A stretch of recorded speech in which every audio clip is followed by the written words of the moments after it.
Sa isang leaders forum kanina, nanawagan si Davao City Mayor Sebastian Baste Duterte na magbitiw na sa pwesto si Pangulong Bongbong Marcos. Wala na daw kasing silbi at ginagawa ang Pangulo sa mga nangyayari sa bansa at kahit anya mamagitan man lang sa iringan ng kanyang mga kaalyado. Gaya na nga lang daw ng nangyayari kina Vice President Sara Duterte, ang kanyang ate, at House Speaker Martin Romualdez at ang gusot sa pagitan ng Senado at Kamara. Narito ang ilan sa kanyang mga pahayag kanina.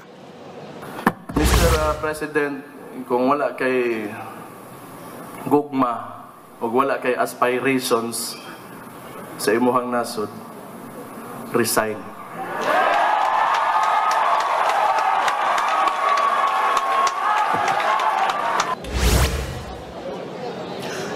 Ang mga banat na yan ng nakababatang Duterte na si Baste, sinabayan ng mga hiyawan na Marcos resign.